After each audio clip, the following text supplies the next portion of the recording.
Saudara, usai Peggy Setiawan terbebas dari statusnya sebagai tersangka, kini 7 terpidana kasus pembunuhan Vina menuntut keadilan. Langkah peninjauan kembali atau PK menjadi peluang para terpidana. Lalu akankah pengajuan PK ini bisa menjadi jalan keluar bagi terpidana? Lalu bagaimana juga polisi atau Polri seharusnya bisa menuntaskan kasus ini? Kita ulas bersama sejumlah narasumber yang hadir melalui sambungan virtual. Ada kuasa hukum 7 terpidana kasus Vina, Jutek Bongso, lalu penasihat ahli Kapolri, Arianto Sutadi, dan Guru Besar Ilmu Politik dan Keamanan Universitas Padjadjaran Bandung, Profesor Muradi. Selamat pagi, Bapak-Bapak. Selamat pagi. Mas. Selamat pagi. Pak Jutek, Baik. Pak Arianto. Selamat pagi, semuanya ya, Pak ya. Muradi. Baik, Baik. Mbak. Iya, saya pertama ke Pak Jutek dulu sebagai kuasa hukum terpidana nih, Pak Jutek. Upaya PK ini kan jadi jalan akhir ya, Pak Jutek ya, para terpidana ini yang sudah diajukan juga. Nah, sudah sampai mana prosesnya, Pak Jutek? Kita ingin tahu dulu nih. Jadi gini Mas, betul kami saat ini sedang menyusun PK. Ya. Kami tidak ingin terburu-buru berdasarkan fakta yang seadanya kami menjadikan novum. Oke. Kami butuh waktu, ya kan? Itu sebabnya kami mulai dari hulu, rangkaian peristiwa, apa yang sesungguhnya menjadi temuan baru dengan fakta-fakta baru yang kami temukan, apa yang menurut kami keliru yang harus kita koreksi, kami hadirkan dalam memori peninjauan kembali sedang kami susun, Mas. Oke. Itu sebabnya kami tidak ingin terburu-buru, kami ingin hadirkan dulu rangkaian peristiwa yang sesungguhnya menurut kami dan kuasa hukum bagaimana itu kami hadirkan dan kami akan sajikan di dalam memori peninjauan kembali, demikian. Ya, kalau ingin tahu dulu rangkaian peristiwa sesungguhnya ini berarti apakah perlu juga melibatkan polisi begitu, Pak Jutek? Ya itu makanya kami sudah mulai kan, sudah mulai kan peristiwa ini kan dimulai ketika kejadian tanggal 27 Agustus 2016. Betul. Ada kejadian kan yang ini saya sedikit ya dan secara cepat saya supaya kita nggak terputus. Ya. 27 Agustus itu kan bahwa rangkaian peristiwa itu adalah akibat kecelakaan yang diduga ya, kecelakaan tunggal.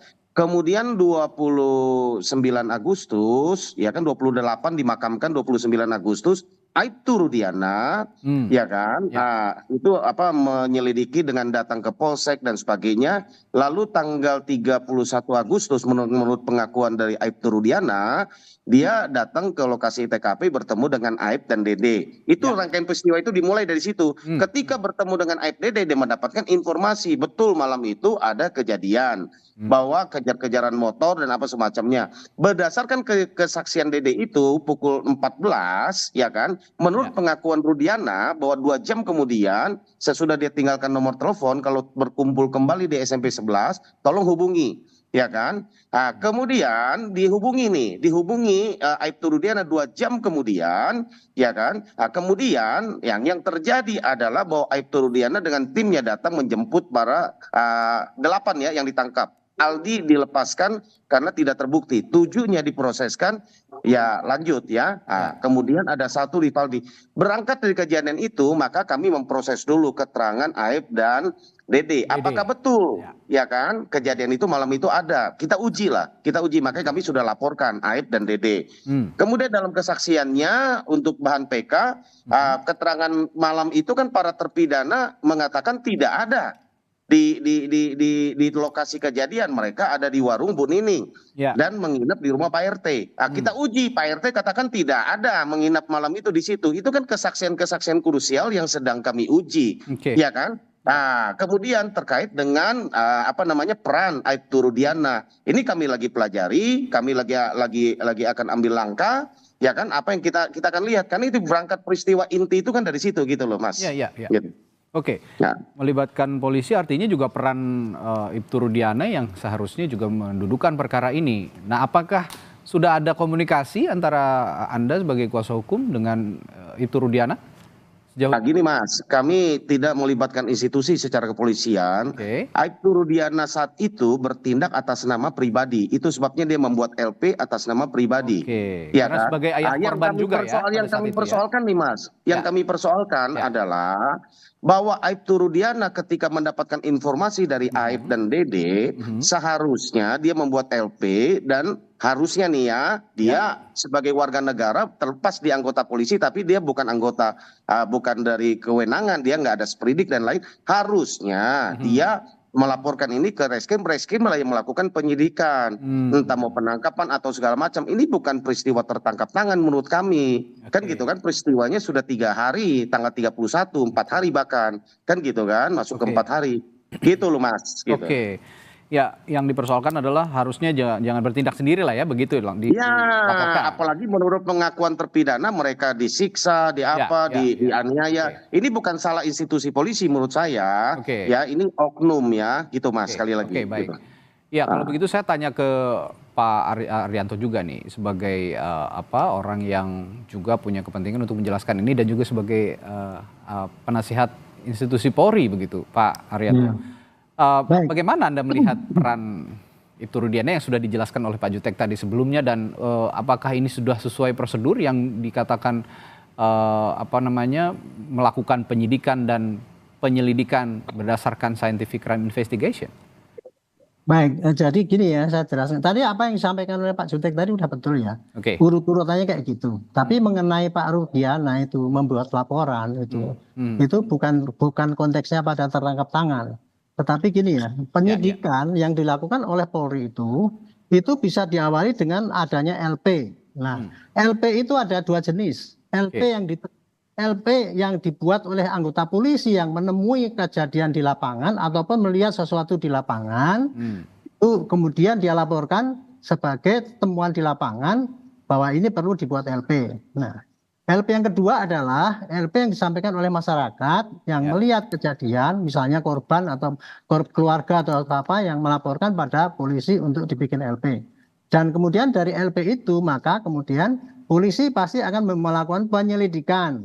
Gitu ya. Penyelidikan itu adalah rangkaian tindakan untuk mengetahui apakah ada suatu tindakan tindak pidana untuk dilakukan penyidikan selanjutnya. Apabila ada maka dilakukanlah penyidikan. Penyidikan dimulai dengan surat sprindik.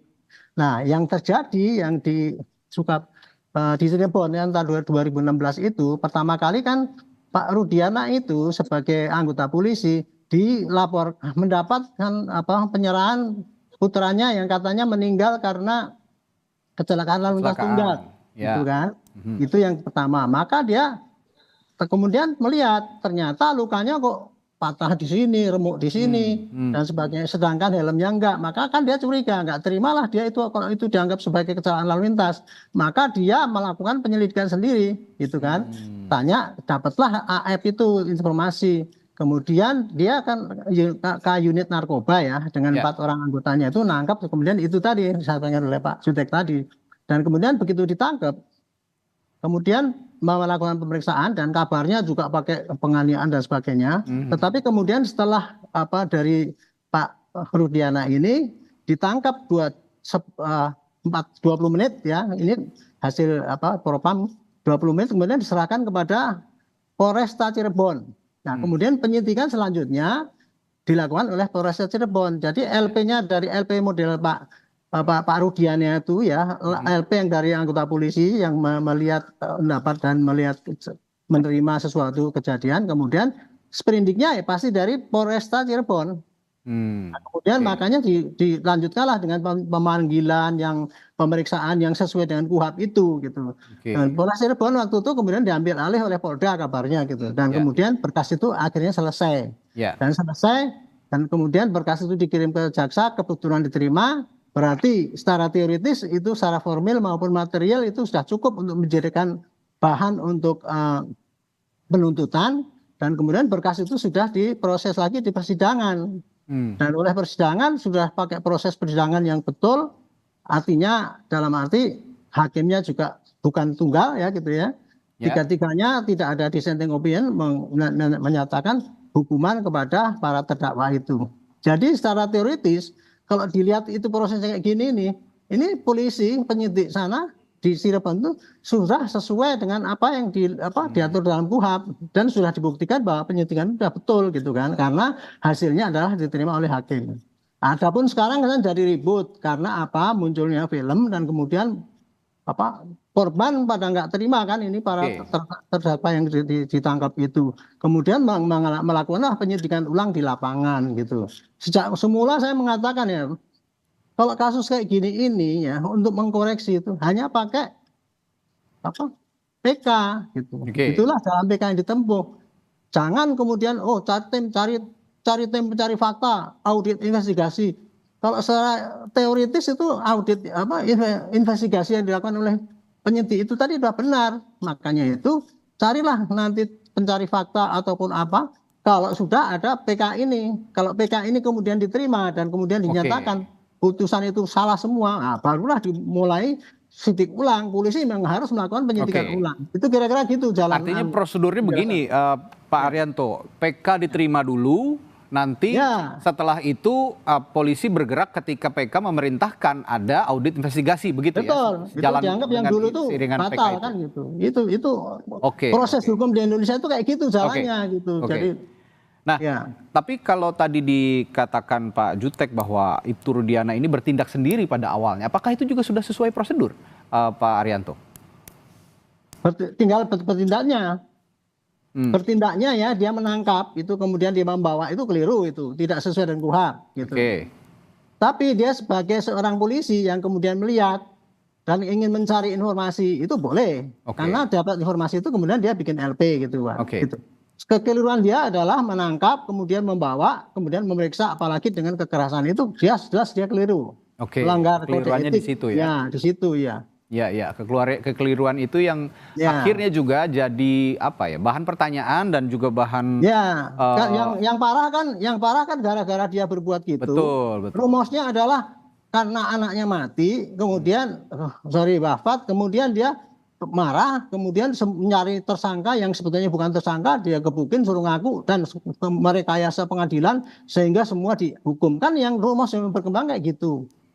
Padahal yang terjadi itu gara-gara dia mungkin karena emosi juga ya, salah tangkap dan sebagainya, itu akhirnya ada rumus yang lapangan jadi kayak gitu. Ada unsur subjektivitas juga pada saat itu ketika itu dicurigain. Dulu kan malah kapangan tuh. Dia kan narkoba. Kenapa kok bisa ngurus itu? Ya gitu yang. Dan itu yang perlu dievaluasi sepertinya Pak Arianto ya. Memang awalnya tidak bisa seperti itu. Nah, saya ke Pak Muradi, Prof Muradi. Prof, kalau dengan tindak tanduk Ibtu Rudiana yang begitu awalnya dan akhirnya menimbulkan sedikit kekesalan publik akhirnya begitu. Kenapa disayangkan ya? Kenapa memang meskipun Ibtu Rudiana juga seorang ayah dari korban gitu, seharusnya kan tidak bertindak sendiri. Nah, di sisi lain juga kita ketahui bahwa baru-baru ini ada status hukum yang akhirnya dicabut begitu ya dari Peggy Setiawan. Ini artinya ada pola penyelidikan dari kepolisian perlu dievaluasi. Bagaimana pandangan Anda soal ini, Prof Muradi? Baik, Mas.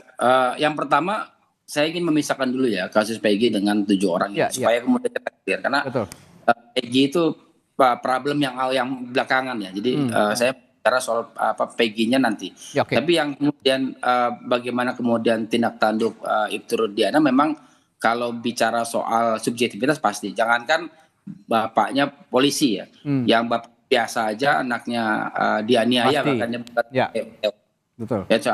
Tinggal dunia itu pasti marahnya luar biasa. Jadi memang ada satu dinamika yang saya kira perlu diluruskan, bahwa proses ini ada satu yang Pak Arianto ya, Pak Jutek, yang saya kira beliau tidak dalam oposisi objektif. Ya tadi misalnya dia kadit narkoba, urusannya apa misalnya dengan konteks meninggalnya anaknya dalam konteks kekerasan, kecelakaan dan sebagainya. Itu poin pertama itu. Nah yang kedua, ketika proses itu dilangsungkan, saya kira ada satu hierarki yang memang tidak bisa saya nyebutnya sense of membership ya,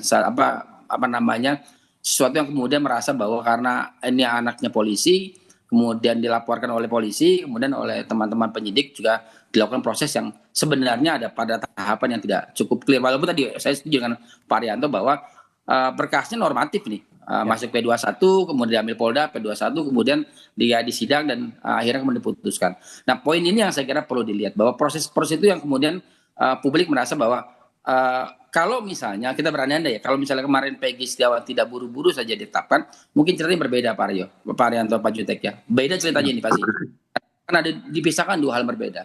Nah, tapi konteks ini yang saya kira kita nggak bisa mengatakan bahwa dalam proses penyidikannya itu ada sesuatu yang tidak dilalui dengan normal ya. Artinya memang kemudian kita akan bilang bahwa ini ketika kasus kemarin Peggy, maka imbasnya bukan cuma Dirkrim plus kemudian penyidiknya di Polda saat ini ya.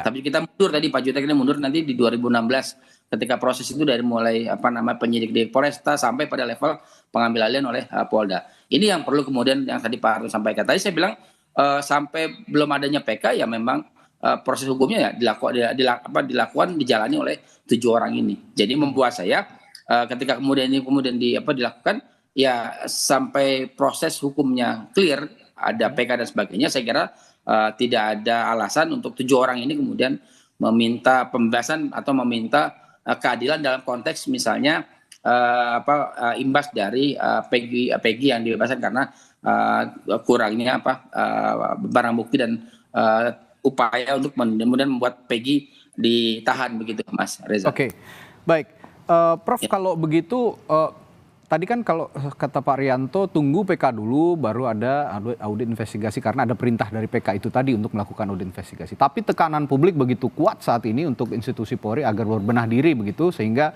dituntut juga lebih cepat lebih baik melakukan audit investigasi. Apakah itu memungkinkan, Prof? Jika dalam situasi seperti ini? Peggy-nya bisa, Peggy Setiawannya ya. Yang kemarin itu memungkinkan. Tapi yang itu dalam konteks Peggy berarti ya? Ya, dia terikat dengan keputusan pengadilan. Artinya seperti yang Pak Rianto sampaikan, perlu ada proses pengadilan yang kemudian meninjau kembali, kan itu ya, keputusan yang sudah ada. Jadi kalau yang kemudian diproses secara etik maupun secara tanda kutip bahkan sampai pada level misalnya dianggap lalai ya, itu kemudian ya teman-teman Dirkrim dan penyidik di Polda yang melakukan penyersangan terhadap Peggy Setiawan. Karena pengadilan sudah memutuskan bahwa terjadi ketidakbenaran ya dalam upaya penangkapan dan penyersangan Peggy. Itu di situ poinnya, Mas Reza. Jadi yang 7 itu nanti setelah kemudian proses Mas Jutek dan teman-temannya untuk melakukan PK, dan itu kemudian akan kita lihat apakah proses itu kemudian pada akhirnya meminta polisi untuk melakukan investigasi ulang berkaitan dengan penyelesaian penuntutan perkara yang 7 orang plus 8 ya yang Sakal Tata yang kemudian sudah dibebaskan begitu. Oke, ini kita harus pisahkan dulu berarti ya. Kalau memang untuk audit investigasi saat ini konteksnya adalah ketika pra-peradilan memutus Peggy tidak bersalah. Nah, ini juga perlu audit investigasi. Ada tuntutan dari publik dan seharusnya memang polisi melakukan itu. Tapi di sisi lain kalau yang 7 terpidana sebelumnya dalam kasus Vina dan Eki ini, dalam pembunuhan kasus Vina dan Eki, itu memang seyogianya menunggu putusan atau menunggu diterimanya peninjauan kembali oleh pengadilan. Begitu ya kira-kira Pak Prof Muradi? Yes, begitu. Baik, saya kembali ke Pak Jutek. Pak Jutek, kalau begitu Anda melihat kan sebagai klien Anda 7 terpidana ini untuk bisa diterima PK-nya sejauh ini, Anda optimistis kansnya dapat terbuka dengan lebar? Ya, optimis lah Mas, kami sangat terbuka karena kami melihat sesudah 1,5 bulan kami mendalami ini ya, sampai pagi ini pun saya terus membaca berkasnya oleh karena tebalnya luar biasa, ya kan. Kami terus menemukan hal-hal baru ya kan, yang menurut saya ini kan ya kalau seperti yang disampaikan Prof Muradi dan juga Mas Arianto ya kan, kalau itu betul awal itu dilakukan misalnya Pak Rudiana itu menginformasikan dan memproses itu semuanya reskrim, saya pikir pasti tidak ada kecurigaan ini.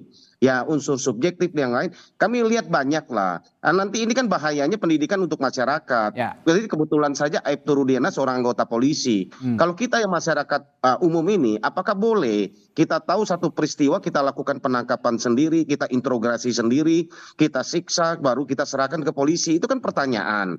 Ya kan, kedudukannya sama. Ini yang kami mau luruskan. Kami tidak koreksi yang terjadi Peggy saat ini ya. Yang kami koreksi adalah tahun 2016 lalu. Itu menurut saya dasar putusan Peggy yang sekarang pun adalah yaitu kan bahwa mereka belum pernah diperiksa, belum kok bisa masuk DPO dan sebagainya, sehingga penetapannya tidak sah. Menurut kami kalau prosesnya sudah diawali dengan proses yang menurut kami tidak benar, harusnya batal demi hukum menurut kami ya, gitu loh, kan gitu. Ini kan novum gitu loh, kan gitu. Itu novum Gitu, yang, Mas. itu berarti Iya, ya, itu salah satu novum yang saat ini menjadi dasar pengajuan PK berarti ya Pak Jutek ya? Iya, banyak yang kami dapatkan, mungkin ini salah satunya proses. Makanya kami lagi mempertimbangkan untuk mengambil langkah hukum supaya ini terbuka objektif. Aibtu Rudiana itu memberikan keterangan, kami lagi pertimbangkan. Banyak opsi, ya kan? Banyak opsi dan banyak ini yang kami akan lakukan. Artinya untuk bukan mengoreksi secara lembaga ya, bukan. Tapi sekali lagi, ini kita harus akui ini sudah diuji di jaksa, diterima P21, sudah diuji di pengadilan 3 tingkat nih, sampai kasasi. Ya kan, bahwa ini kesalahan bukan, kalaupun ada kesalahan di penyidik harusnya dikoreksi di jaksa, dikoreksi di pengadilan. Ini sampai ke Inkra, MA, ini ada apa gitu kan? Bahkan prosesnya ini menurut kami janggal ya. Nah, dari BAP yang kami baca, dari pertimbangan hakim putusan 04 yang sedang saya baca sekarang, ya kan? Menurut saya banyak yang janggal.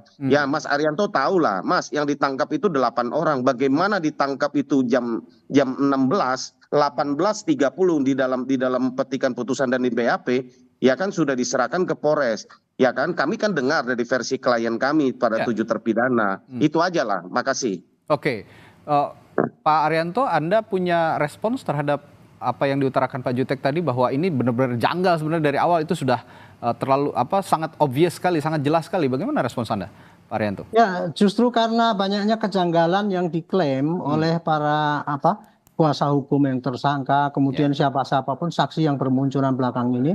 Justru itulah yang dulu itu saya nyarankan masukkan aja di dalam PK. Oke. Dasar-dasar untuk, jadi saya itu bukan keberatan, justru saya yang pertama kali dulu ngusulkan PK dulu. Iya, kepada di TV saya ngomong gitu ya. Kumpulkan semua kejanggalan-kejanggalan itu saya anggap sebagai suatu kekeliruan daripada hakim yang memutus. Kalau saya, pikiran saya dulu gitu, karena kejanggalan itu kenapa kok nggak terkuak di dalam persidangan itu. Kan persidangan itu kan sudah dari berkas perkara, kemudian dihadirkan semua saksi-saksi dan sebagainya.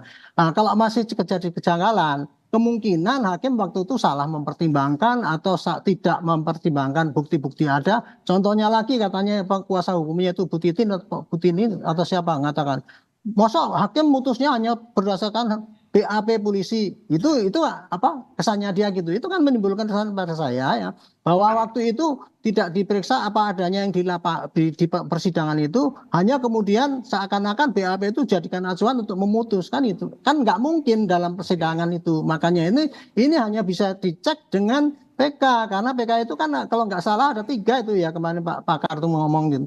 Mungkin menilai apakah hakim itu salah memutus karena tidak memperhatikan apa yang berkembang di dalam sidang, kemudian salah atau tidak mempertimbangkan apa yang disampaikan, dan ketika ada novum baru. Nah, ini temuan-temuan ini ya, saksi-saksi yang begini bertentangan dengan kenyataan di lapangan, itu menurut saya itu temuan baru. Kemudian itu tadi kuasa hukum yang mengatakan itu Pak Hakim kok cuma mengacu pada BA, itu kan suatu gejala ya, seakan-akan hakim tidak mempertimbangkan apa yang berlaku kesaksian yang dalam sidang. Itu kira-kira gitu Pak. Jadi bagus adanya PK ini. Saya berdoa mudah-mudahan cepat di sidang dan bisa jelas apakah dulu itu memang polisi itu dianggap memang tidak benar, gitu kan?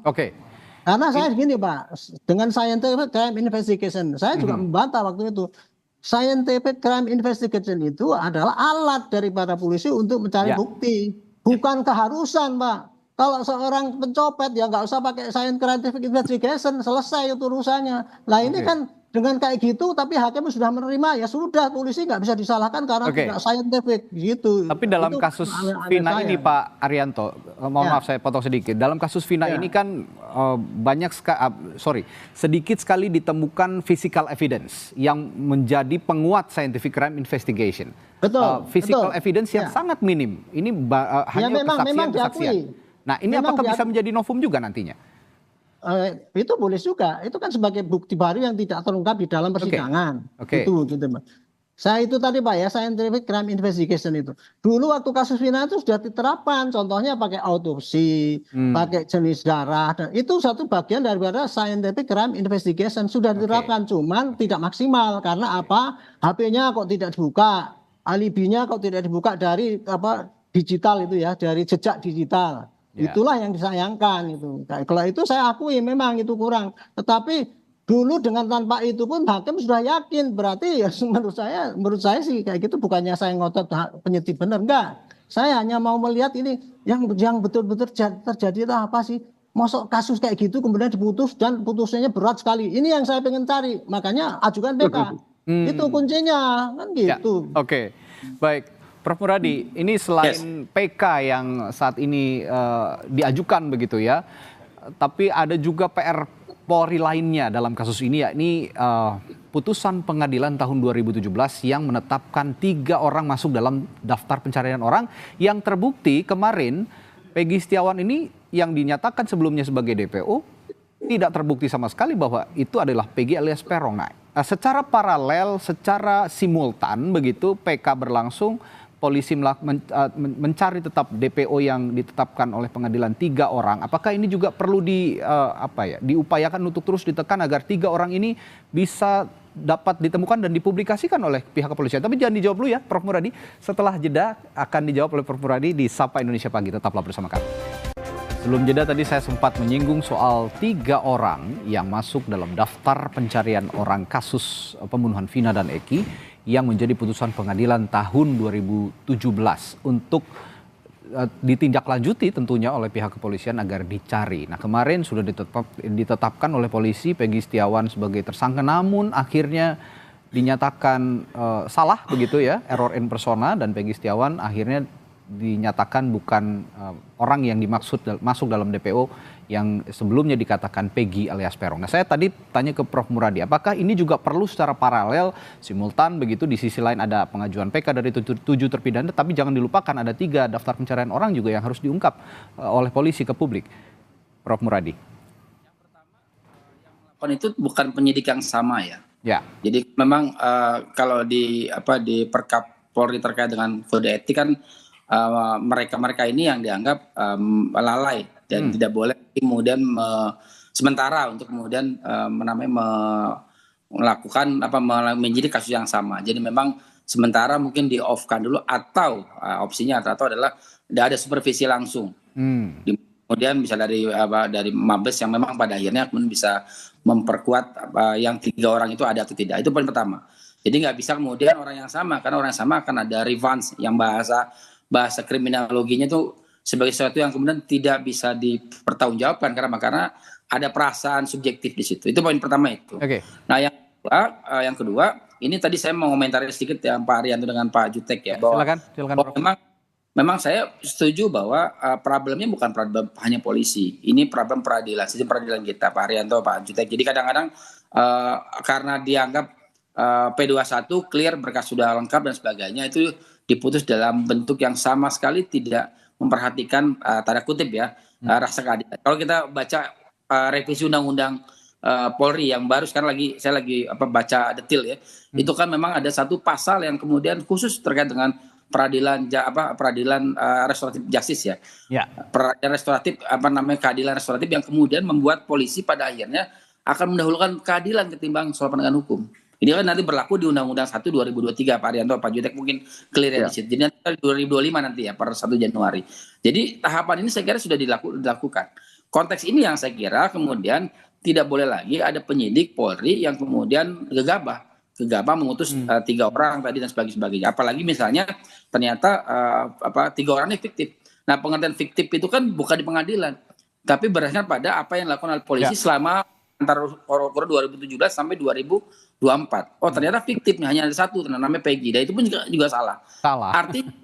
Artinya apa? Artinya memang penyidik ini yang tidak boleh lagi menyentuh kasus yang sama. Dia harus diproses, dicek ya apakah memang ada kesalahan prosedur atau ada human error yang mungkin juga akan mempengaruhi kinerja polisi. Karena di publik di satu sisi kemudian berharap betul misalnya Polri bisa kemudian memberikan rasa keadilan.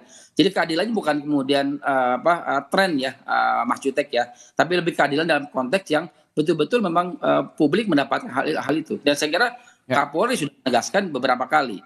Kemarin di PTK bahkan Wakapolri menegaskan itu. Ini ada sesuatu yang kemudian tidak lengkap ini. Tidak ada yang kemudian pada akhirnya membuat posisi polisi sebagai institusi tadi itu kemudian tidak dipandang baik oleh publik. Padahal semua proses itu kemudian dilalui dalam bentuk yang normatif. Nah itu yang kedua. Nah yang ketiga saya kira kalau misalnya apakah akan bisa paralel? Bentuknya adalah bisa, hanya poin pentingnya adalah teman-teman penyidik dan Dirkrim itu harus diproses dulu secara etik. Jadi nggak boleh ini mereka menyentuh sama sekali kasus. Kalau tidak, ini akan ada subjektivitas lagi. Ada upaya untuk melakukan tindakan yang sebenarnya malah memperrumit proses pada tahapan itu. Karena memang pada kasus tertentu, misalnya pengadilan memutus 3 orang ada DPO, ternyata itu adalah tanda kutip ya rekaan yang kemudian sama sekali tidak ada. Nah kalau itu dilakukan maka kemudian harus diputus lagi. Mungkin nanti dengan Pak Jutek maksudnya Pak bisa kemudian mengajukan juga apakah 3 orang itu ada atau tidak.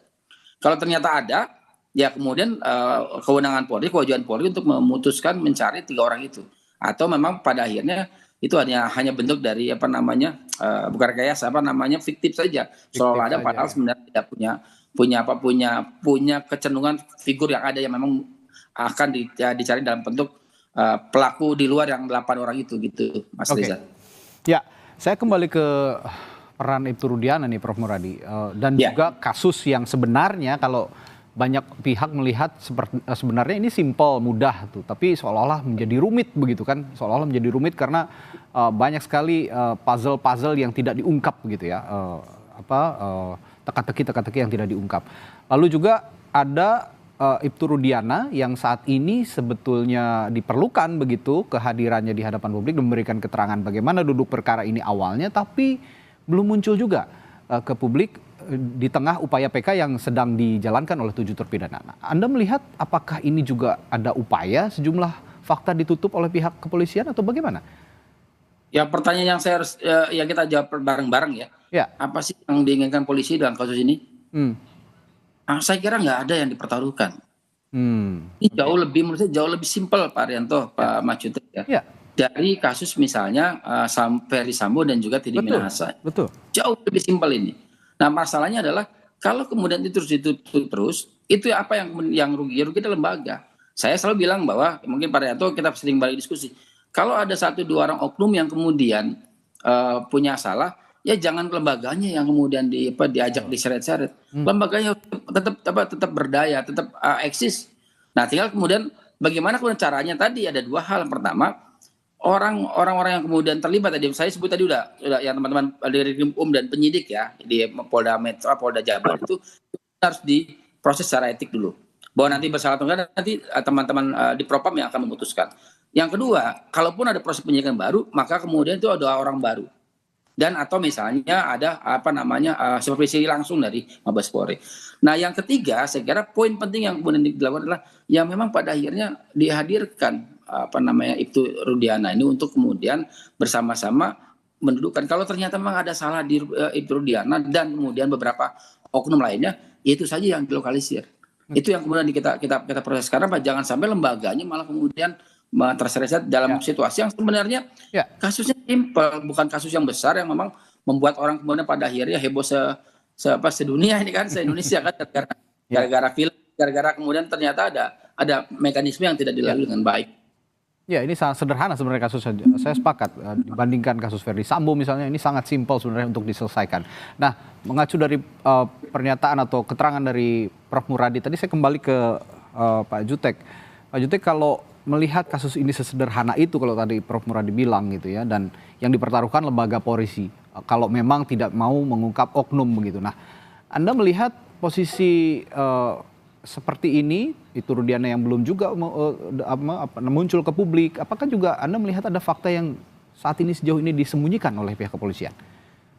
Saya setuju ya Mas, bahwa apa yang disampaikan oleh Prof. Muradi ya, bahwa ini jangan kesalahan 1 oknum, 2 oknum, ini lembaga dikorbankan. Institusi, ya, menghancurkan institusi. Ini kami tidak melihat arah sana. Ini sampai ke pengadilan pun tadi sudah berulang-ulang saya katakan. Ini kita koreksi bersama-sama, ya kan? Ada yang menurut kami ada yang perlu kita sama-sama perbaiki.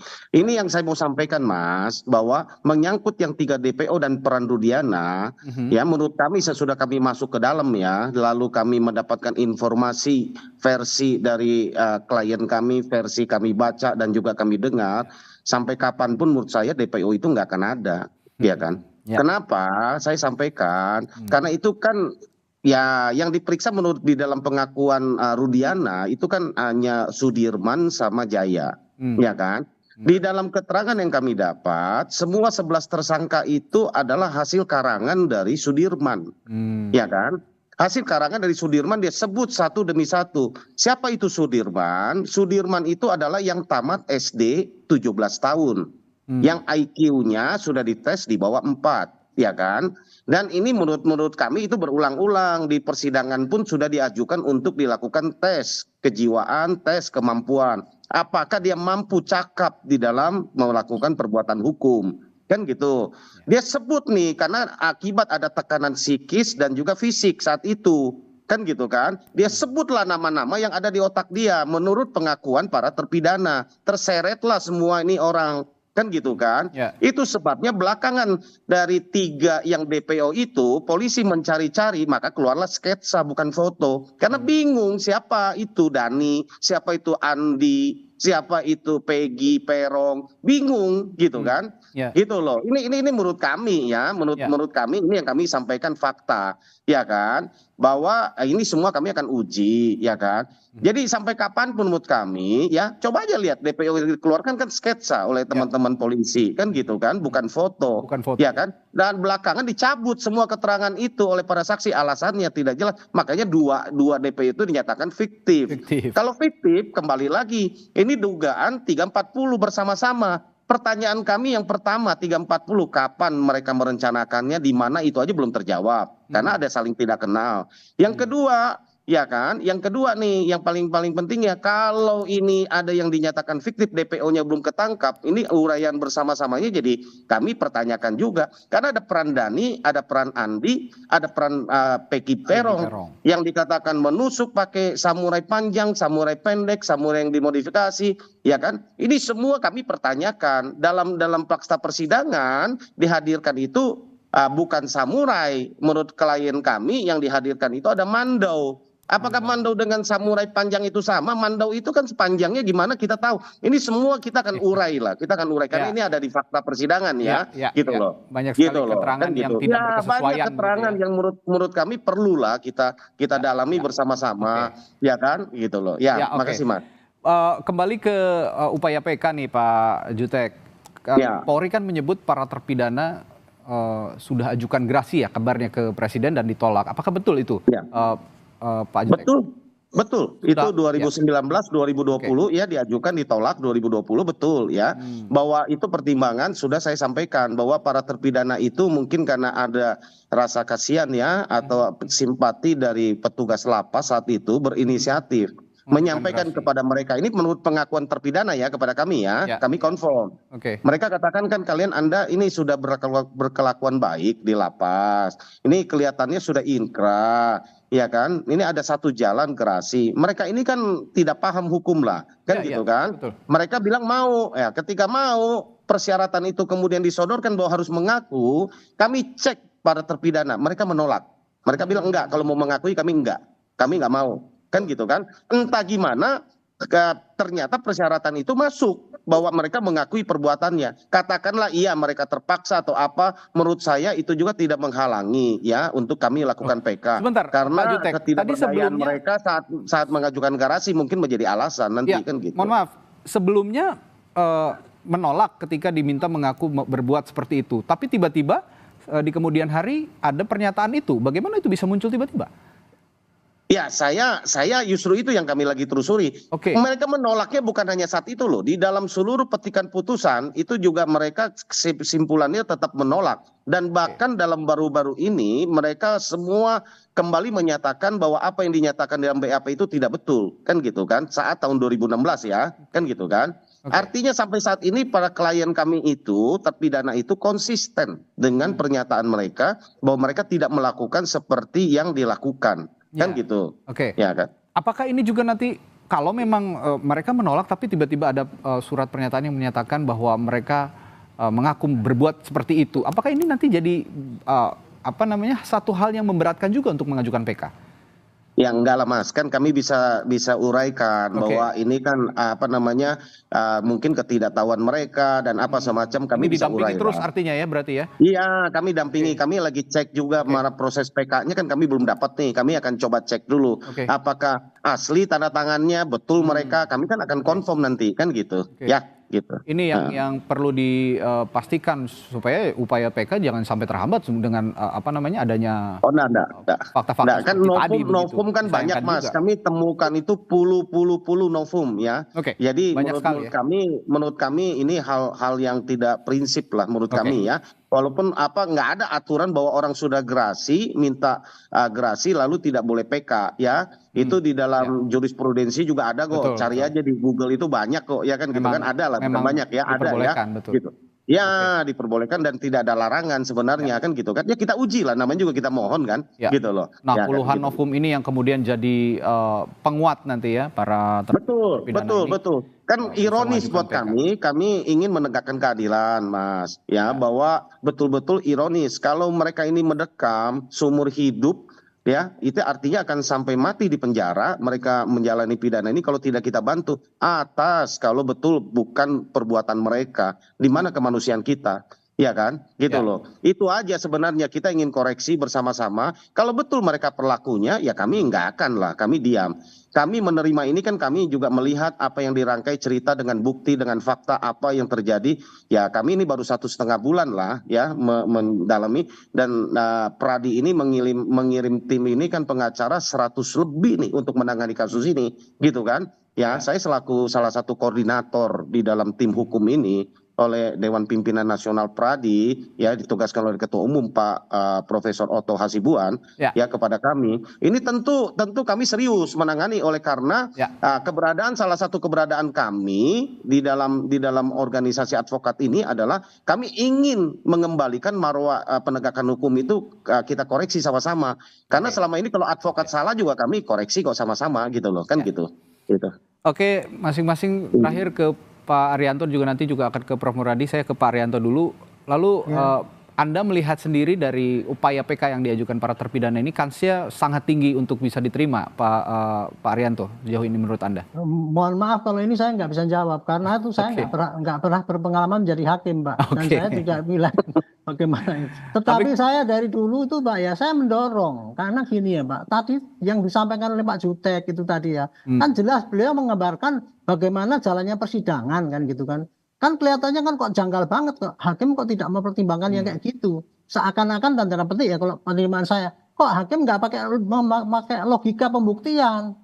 Itu aja kalau langsung diterima gitu aja. Itu kan kayak ini yang terjadi seakan-akan seperti itu ya Pak ya. Makanya maka saya mendorong ini, tolong ajukannya ke PK bahwa hakim tidak mempertimbangkan ini dan sebagainya. Ribuan tadi, 100 pengacara mungkin masing-masing punya argumentasi. Kumpulkan aja, jadikan satu PK setebal 10 cm atau 1 meter tebelnya tuh, majukan aja Pak itu supaya dibaca oleh hakim semua itu. Saya ini cuma pengen gitu aja Pak. Nah kemudian ini beralih kepada penafsiran Pak. Pak Rudi itu ya, diakui salah apa tidak? Kalau bagi saya Pak Rudi itu salah apabila nanti ternyata PK-nya itu tidak diterima, barulah itu salah, dan kemudian dia perlu dilakukan kode etik lah, kalau perlu dipecat dan sebagainya, karena dia salahnya besar gitu. Tapi sekarang kan belum gitu, makanya ini tunggu PK-nya diterima dulu kepada ya. itu PK-nya diterima, baru kita bisa melakukan audit investigasi. DPO itu tadi 3 orang itu kan dibilang fiktif gitu Pak. Itu kan tapi putusan itu kan putusan masih inkrah dan sekarang belum dibatalkan. Ya kita mesti tetap mengacu kepada itu kan. Itulah intinya gitu Pak. Jadi PK ini saya senang Pak, karena menuju kepada kecerahan. Enggak debat-debat di sini masing-masing menafsirkan sendiri sehingga rakyat jadi bingung.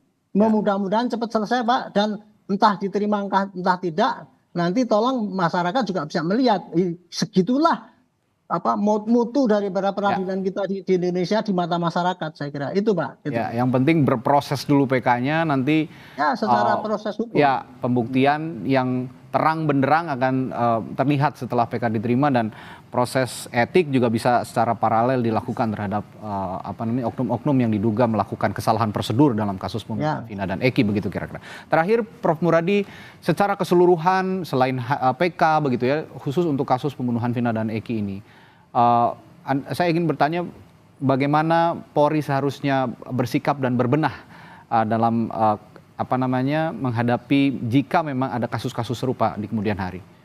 Ya, saya 3 hal dulu, Mas. Pertama, ini PK jalan, monggo silakan Pak Jutek ya. Tapi teman-teman Polri harus bisa meyakinkan publik dengan memproses etik, Pak. Teman-teman yang kemarin masalah menangkap Peggy. Jadi Dirkrimum, kemudian penyidik dan sebagainya. Itu harus masalah trust dulu ya. Trust dulu itu yang kita jaga, Pak, supaya lembaganya nih clear dulu. Yang kedua baru kemudian kita bicara soal Ibtu Rudiana. Saya kira saya agak berbeda dengan Pak Arianto. Ibtu Rudiana juga ikut dalam proses, misalnya dimintai keterangan ketika PG di TSK kan. Artinya dia bisa juga ditanyakan. Saya nggak sampai bicara soal dipecat dan sebagainya. Paling tidak misalnya kekonsistenan yang bersangkutan berkaitan dengan kasus ini. Apakah memang yang bersangkutan itu kemudian punya motif tadi? Saya sih merasa bahwa salah satu kunci ya, bukan kunci utama, Pak Jutek ya. Salah satu kunci kasus ini adalah Pak Rudiana. Nah, yang ketiga baru kita bicara soal bagaimana kemudian PK, kemudian proses hukum yang ini, peradilan bukan cuma polisi, Pak Jutek, tapi juga ada kejaksaan dan juga para pengadilan. Nah, 3 tahapan ini yang saya kira akan diproses ketika PK itu ada. Jadi yang akan kena bukan hanya yang akan imbasnya secara ini bukan hanya polisi, tapi juga kejaksaan dan juga pengadilan. Artinya apa? Ada proses tadi Pak yang sampaikan, ada proses sistem peradilan hukum yang belum clear nih. Artinya memang ada ketidakadilan yang diterima oleh publik. Dari 3 tahapan itu saya kira awal-awal tadi lakukan upaya memproses teman-teman penyidik dan Dirkrim yang kemarin salah menangkap Peggy Setiawan. Saya kira demikian, Mas Reza. Ya, ini jadi pintu pembuka begitu bagaimana kasus pembunuhan Vina dan Eki ini bisa dibuka seterang-terangnya, fakta-fakta yang sebelumnya mungkin ada yang tersembunyi, yang disembunyikan, teka-teki yang belum terjawab. Langkah PK inilah yang diharapkan menjadi pembuka semua jawaban yang akan hadir dalam kasus pembunuhan Vina dan Eki, sehingga publik tidak bertanya-tanya dan institusi Polri juga bisa dibersihkan namanya begitu ya dari kecurigaan-kecurigaan yang selama ini, anasir-anasir yang liar begitu dari publik, sehingga bisa berjalan dengan baik ke depannya dalam melakukan penyidikan dan penyelidikan. Terima kasih para narasumber saya pagi hari ini. Ada Pak Jutek Bongso, kuasa hukum dari para terpidana kasus pembunuhan Vina dan Eki dalam upayanya untuk PK. Sukses selalu Pak Jutek, dan Pak Arianto Sutadi, penasihat ahli Kapolri, dan juga Profesor Muradi, Guru Besar Ilmu Politik dan Keamanan Universitas Padjadjaran Bandung. Terima kasih Pak, sekali lagi sehat selalu, sampai jumpa lagi. Terima kasih Bapak. Terima kasih Pak.